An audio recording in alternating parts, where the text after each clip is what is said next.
નમસ્તે વિદ્યાર્થી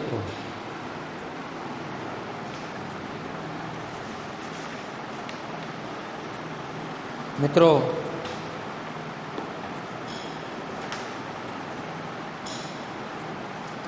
આ રિવિઝનના વિડીયોમાં વિષય આંકડાશાસ્ત્ર ભાગ 1 ચેપ્ટર નંબર 4 સામાયિક શ્રેણી, જેનું આપણે અસાઇનમેન્ટમાંથી સોલ્યુશન કરવાનું છે. ટૂંકા દાખલાઓ જે પૂછાય છે એનું આપણે રિવિઝન કરીએ છીએ. તો અસાઇનમેન્ટના આંકડાશાસ્ત્રનું પ્રશ્નપત્ર નંબર 1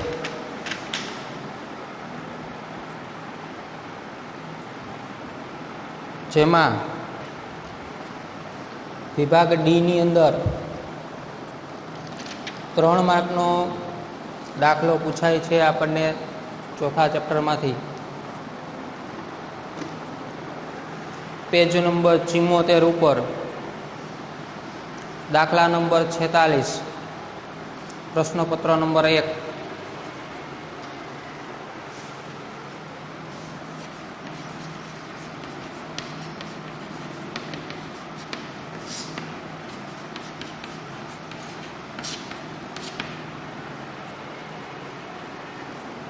જો રકમ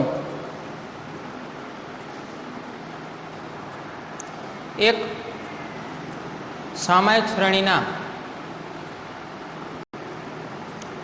ચલ y માટેની નીચેની માહિતી પરથી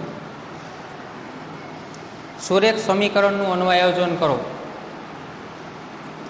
મિત્રો, સુરેખ સમીકરણ મેળવવા માટે 4 સ્ટેપની અંદર આપણે દાખલો ગણવાનો થાય, જેમાં પહેલું સ્ટેપ છે બી મેળવવો, બીજું સ્ટેપ છે એ મેળવવો,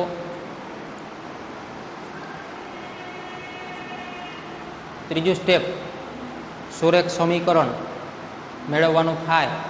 4 સ્ટેપ આપણે જો કરીએ તો પહેલું સ્ટેપ બી, બીજું સ્ટેપ વાય બાર ટી બાર, ત્રીજું સ્ટેપ એ અને ચોથું સ્ટેપ છે સુરેખ સમીકરણનું અન્વયાયોજન. મિત્રો, આપણે દાખલામાં કિંમત આપી છે n બરાબર 4.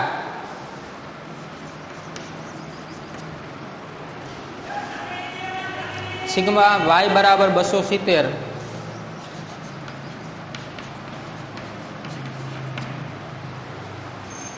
અને સિગ્મા ty બરાબર 734.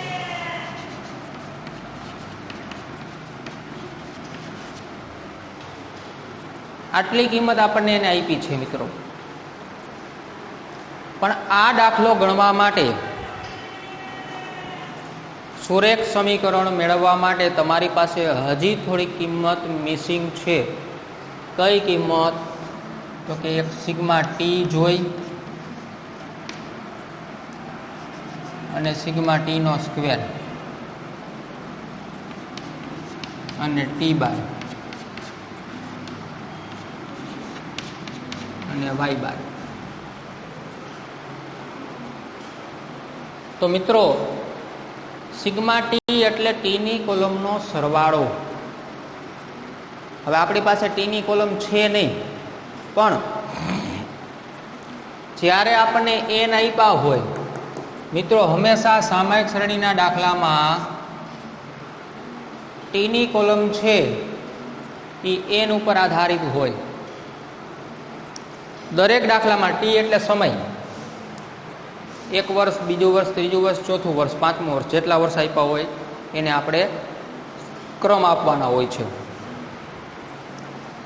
દરેક દાખલામાં ટીની કોલમ છે 1 થી ક્રમિક હોય. ક્યાં સુધી? તો કે જેટલા એન આપ્યા હોય ને અહીંયા સુધી હોય. 4 છે તો ટીની કોલમ 1, 2, 3 અને 4. હવે આના ઉપરથી ટીના સ્ક્વેરની કોલમ એ બની જાય. ટીનો સ્ક્વેર કરતો જવાનો. 1 નો વર્ગ 1, 2 નો વર્ગ 4, 3 નો વર્ગ 9 અને 4 નો વર્ગ 16.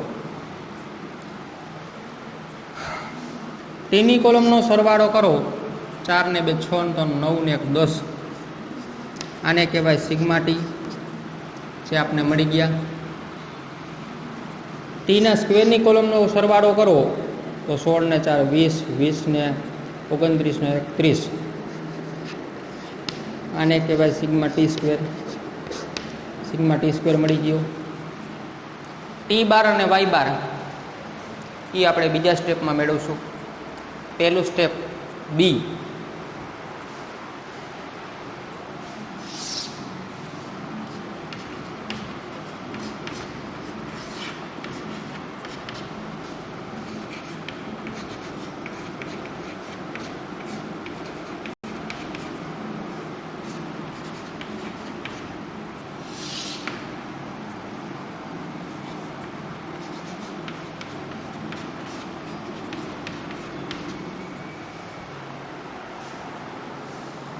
મિત્રો, આપણે આ ચેપ્ટરના જે મોટા દાખલાઓ પૂછાય છે 5 માર્કમાં એ આપણે ભણી ગયા. એ જ રીતનું છે, એ જ સૂત્રો છે, એક જ સૂત્ર આવે આ ચેપ્ટરમાં બીનું. Sigma n into sigma t y minus કૌંસમાં સિગ્મા ટી બીજા કૌંસમાં સિગ્મા વાય છેદમાં એન ઇન્ટુ સિગ્મા ટીનો સ્ક્વેર માઇનસ કૌંસમાં સિગ્મા ટી કૌંસનો વર્ગ. હવે બધી કિંમત આપણી પાસે છે મૂકી દેવાની. એન એટલે 4 ગુણ્યા સિગ્મા ટી વાય આપણને આપ્યા છે 734 માઇનસ કૌંસમાં સિગ્મા ટી મળ્યો આપણને 10 બીજા કૌંસમાં સિગ્મા વાય જે આપણને આપેલો છે 270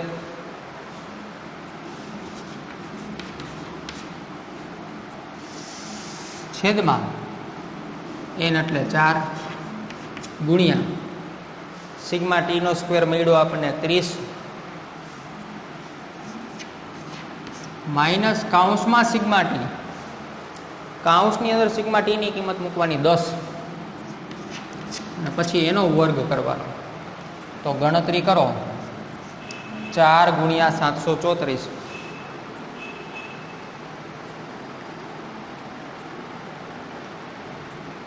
2936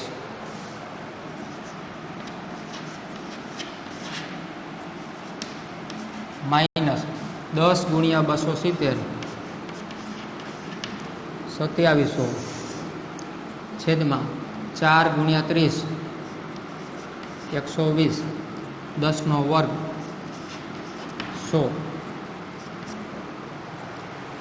2936 માંથી 2700 બાદ કરો 236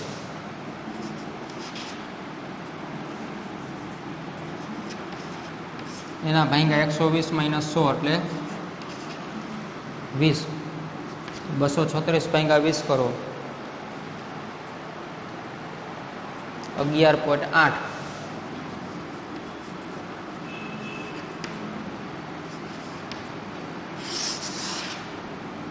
બી મળ્યો આપણને 11.8. હવે બીજું સ્ટેપ,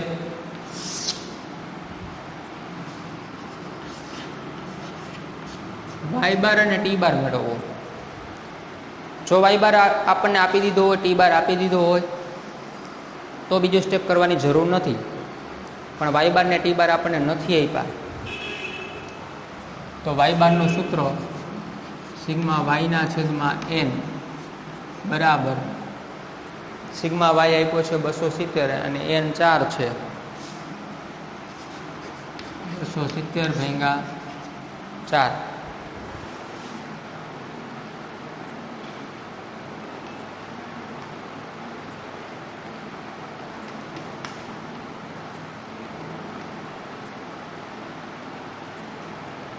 $67.5.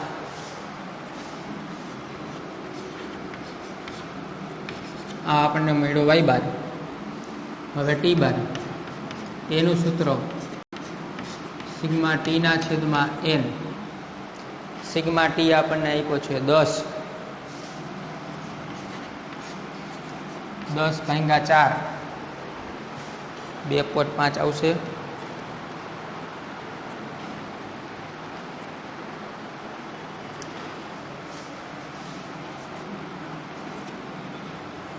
બીજું સ્ટેપ પૂરું. હવે ત્રીજું સ્ટેપ એ મેળવવું. તો એનું સૂત્ર શું છે? વાય બાર માઇનસ બીટી બાર.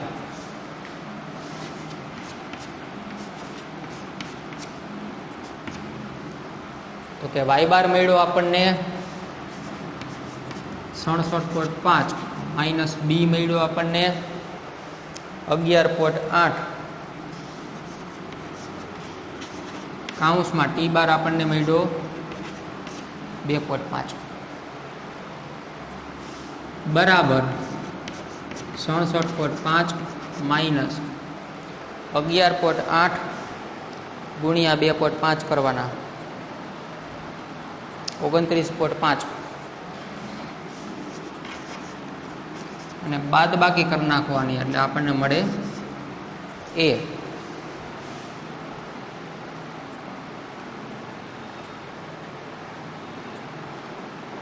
આડત્રીસ.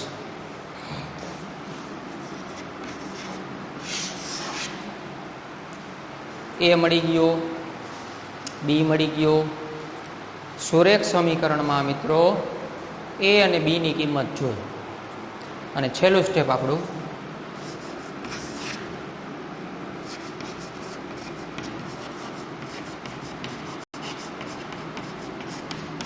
સુરેખ સમીકરણ વાય કેપ ટી બરાબર એ પ્લસ બીટી. એની કિંમત મૂકો અહીંયા 38 પ્લસ બીની કિંમત 11.8 ટીના ટી એમના એમ.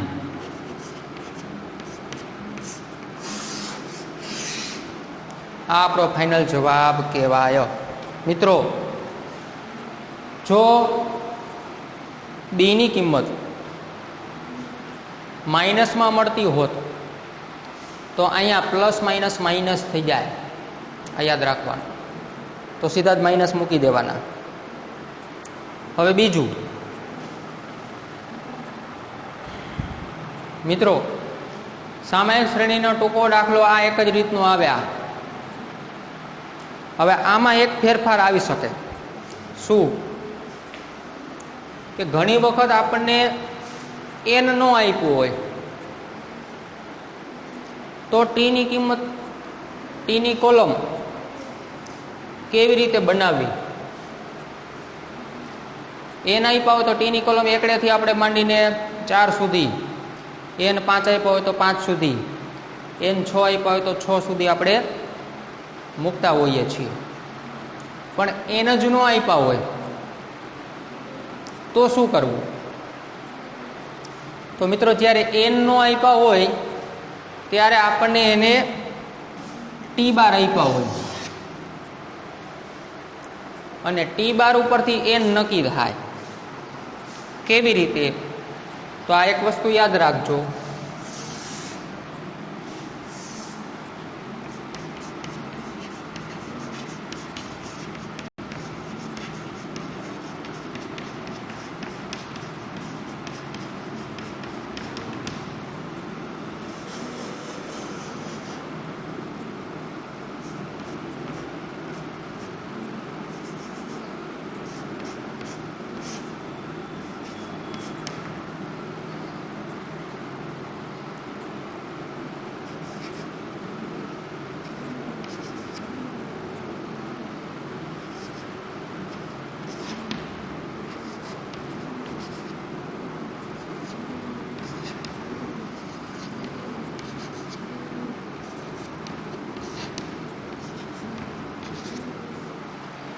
આવી રીતે યાદ રાખવાનું. કોષ્ટક એક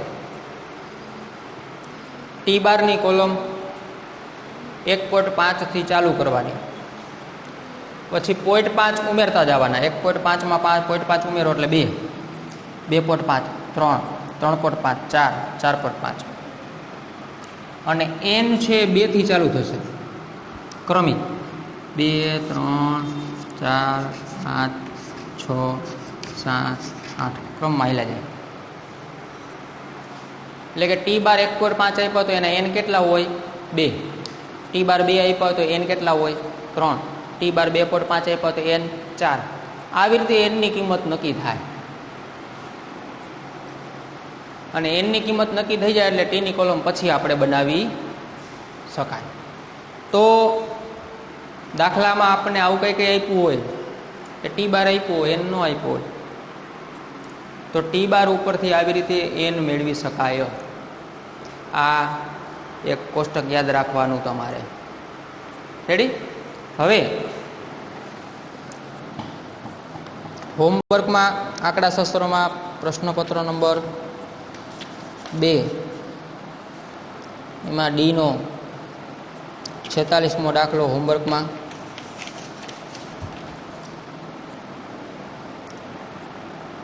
આના જેવો છે. આ કોષ્ટક ધ્યાનમાં લેવું જોઈશે તમારે. ત્રીજા પેપરનો ડીનો 46મો,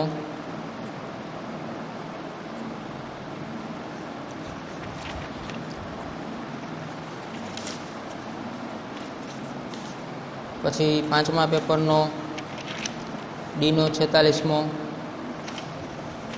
અને છઠ્ઠા પેપરનો ડીનો 46મો દાખલો.